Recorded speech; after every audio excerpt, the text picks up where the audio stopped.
Kesehatan adalah modal paling utama dalam hidup ini.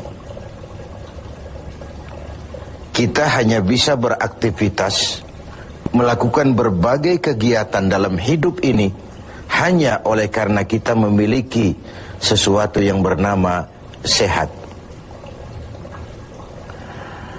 Kecenderungan kita adalah baru merasakan pentingnya suatu nikmat kalau dia sudah berkurang atau bahkan hilang sama sekali dari diri kita. Kita baru merasakan pentingnya gigi kalau sedang sakit gigi. Kita baru merasakan pentingnya telinga kalau sudah tuli. Kita baru merasakan nikmatnya, benar-benar nikmat mata kalau sudah diserang penyakit buta. Sepanjang dia ada, normal, kita kadang-kadang kurang menjaga dan memeliharanya. Padahal Al-Quran telah mengingatkan kita, la in syakartum la azidannakum wa la in kafartum inna azabi lasyadid. Kalau kamu pandai bersyukur dalam artian menjaga nikmat, menjaga karunia yang diberikan Allah kepadamu, aku akan tambah nikmat itu kepadamu. Tapi kalau kamu ingkar, kamu tidak pandai bersyukur, kamu tidak pandai menjaga dan memelihara nikmat itu, awas, azabku itu akan pedih adanya. Begitulah. Kesehatan ini menjadi modal utama. Kita melaksanakan puasa, selesai itu kita berangkat ke masjid melaksanakan sholat tarawih, kemudian tadarus Al-Quran, bahkan ibadah haji, jihad sekalipun hanya mungkin kita laksanakan kalau kita mempunyai sesuatu yang bernama sehat. Nah, lawan dari sehat adalah sakit. Kita manusia terdiri dari dua elemen pokok, jasmani dan rohani. Kadang kita kehilangan keseimbangan, berpayah-payah kita mengurus rohani, berpayah-payah kita mengurus jasmani maksud saya. Satu hari 3 kali kita mandikan jasmani kita. Kita berikan pakaian yang bagus-bagus, parfum yang wangi-wangi, pakaian yang aksesoris yang mahal-mahal untuk keindahan jasmani. Pernahkah kita berpikir seperti itu untuk menambah keindahan rohani kita? Kita hiasi dengan sifat-sifat yang baik, dengan sabar, dengan ikhlas, dengan tawadhu, dengan tasamuh, lapang dada, dan sebagainya. Begitu juga kalau kita bicara penyakit. Kita sibuk kalau diserang penyakit jasmani. Tetapi sesibuk itukah kalau rohani kita yang diserang penyakit?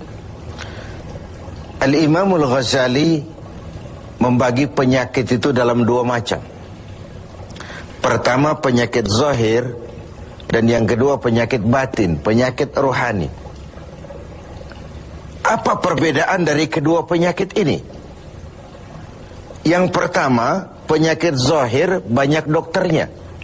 Apalagi di zaman spesialisasi sekarang ini, tinggal cari saja dokter ahlinya.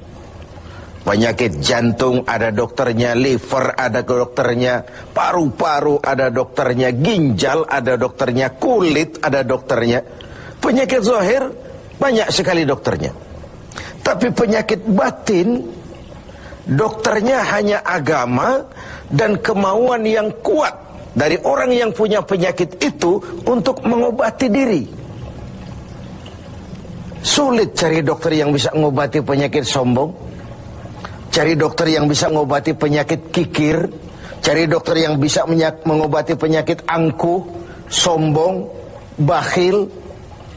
Agama dan kemauan yang kuat dari orang yang dihinggapi penyakit itu untuk memperbaiki diri melalui riyadhah, latihan dan latihan. Yang kedua, kata Al-Ghazali, perbedaannya ini aneh. Penyakit zahir, yang empunya penyakit lebih tahu dari orang lain. Sedangkan penyakit batin sering orang lain lebih tahu dari yang punya. Ini aneh. Kita punya penyakit jantung, kita tahu wong itu penyakit kita dan itu penyakit zahir. Teman kita nggak tahu, datang-datang main kagetin aja, woi, kelepek kita. Kita yang punya penyakit tahu, orang lain tidak tahu. Tapi kalau penyakit batin ini aneh, orang lain sering lebih tahu dari yang punya. Kalau kita sombong, kita sering tidak merasa, kita anggap sikap kita wajar saja. Kalau kita diserang penyakit pelit, kita tidak merasa, kita anggap wajar saja. Kalau kita diserang penyakit hasud, kita anggap wajar saja. Orang lain yang tahu. Karena itu sahabat Umar bin Khattab radhiyallahu an kerap kali kalau berkumpul dengan sahabat sering kali bertanya, kau lihat saya sombong apa tidak? Kau lihat saya pelit apa tidak? Kau lihat pada tingkah laku saya ada tanda-tanda kekafiran atau tidak? Kalau orang lain memberitahu itu kepada beliau, bukan main senangnya hati beliau. Tidak jarang yang memberitahu itu diberikan hadiah oleh beliau. Ini bedanya kita dengan Sayyidina Umar. Kita diberitahu orang marah bukan main. Kenapa gue lo urusin? Diri lo aja beresin. Jangankan kita mau bertanya, melakukan introspeksi tentang kekurangan-kekurangan kita, diberitahu orang pun kadang-kadang kita salah terima. Inilah penyakit batin itu. Dan yang ketiga, ini yang paling dahsyat. Sehebat-hebatnya penyakit zahir, penyakit jasmani, dia hanya merusak dunia. Paling-paling mati gitu saja. Tapi penyakit batin, penyakit rohani kalau diserang, merusak dunia, menghancurkan akhirat. Kita diserang kanker, mati, resiko dunia saja. Kena ginjal, mati, paru-paru, mati, darah tinggi, mati. Tapi tidak berakibat akhirat. Maksudnya tidak ada nanti penduduk neraka ditanya, kenapa kamu masuk neraka? Kanker, Pak. Tidak ada. Kenapa kamu masuk neraka? Tumor, Pak. Juga tidak. Yang menyebabkan masuk neraka itu penyakit rohani. Jadi kata Al-Ghazali, penyakit rohani itu kalau diserangnya kita, rusaklah dunia, hancurlah akhirat. Kita diserang penyakit sombong, di dunia dikucilkan dari pergaulan, di akhirat jelas juga tempatnya. Kita diserang penyakit kikir bin pelit. Di dunia siapa yang mau bergaul dengan orang pelit? Walaupun kita sendiri kadang-kadang pelit. Tapi di akhirat juga tempatnya jelas. Hasud, iri hati, menggeragoti amal sendiri. Di dunia kita sulit hidup karena senang lihat orang susah, atau susah lihat orang senang. Itu kan tandanya hasud itu, iri, dengki. Lihat orang susah, senang. Lihat orang senang, susah. Di dunia saja sudah susah hidup, susah gemuk. Di akhirat jelas juga tempatnya. Karena itu kata Al-Ghazali, heran saya ini. Kalau diserang penyakit zahir, cepat-cepat kita lari ke dokter. Tidak ada uang, berutang pinjam pun maulah. Diserang demam, diserang flu, diserang segala macam penyakit zahir, panik, cepat lari ke dokter. Atau paling tidak puskesmas yang terdekat. Puskesmas tidak berhasil, cari ke rumah sakit umum. Rumah sakit umum masih gagal, cari dokter spesialis. Tidak ada ongkos, jual apa yang bisa dijual, karena kita tidak kepengen diserang penyakit jasmani. Tapi kalau diserang penyakit rohani, kata Al-Ghazali, kita sering tenang-tenang saja. Padahal diserang penyakit rohani itu celaka dunia, hancur akhirat kita. Sehingga beliau menghimbau, kalau kita begitu bersungguh-sungguh mengobati penyakit jasmani yang kalau diserang hanya merusak kehidupan dunia, betapa kita tidak akan lebih bersungguh-sungguh mencari obat penangkal penyakit yang kalau diserangnya kita, rusaklah dunia, hancur jugalah akhirat kelak.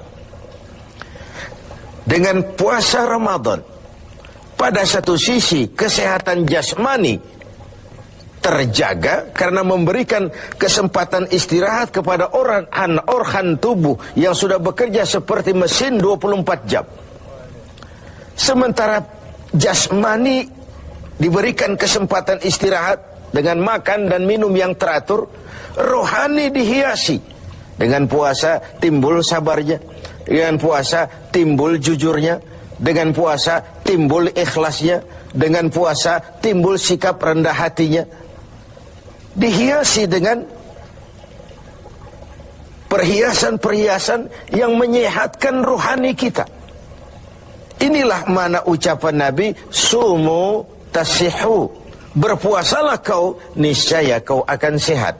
Bukan sekadar sehat jasmani, tapi juga sehat rohani. Karena itu kita sering berbangga dengan perhiasan jasmani, dengan berbagai merek yang kita pamerkan kepada teman-teman kita. Kita pakai jam tangan Rolex, kita pakai baju Versace, Gianni Versace, kita pakai tas Louis Vuitton, berpayah-payah kita menghiasi jasmani kita. Sementara rohani kita merana, rohani kita sakit, rohani kita kering kerontang, kita nyaris tidak pernah memberikan perhatian. Inilah Ramadan, nuansa di mana kita menumbuhkan keseimbangan antara pertumbuhan jasmani kita dengan kesehatan rohani kita. Kalau sehatlah jasmani dan sehatlah rohani, maka terciptalah keseimbangan, keindahan jasmani yang berpadu dengan keindahan rohani. Itulah bentuk yang kita dambakan dalam menjalani kehidupan ini. Semoga puasa yang kita laksanakan mengantarkan kita ke arah tumbuhnya kesehatan jasmani dan lebih-lebih lagi kesehatan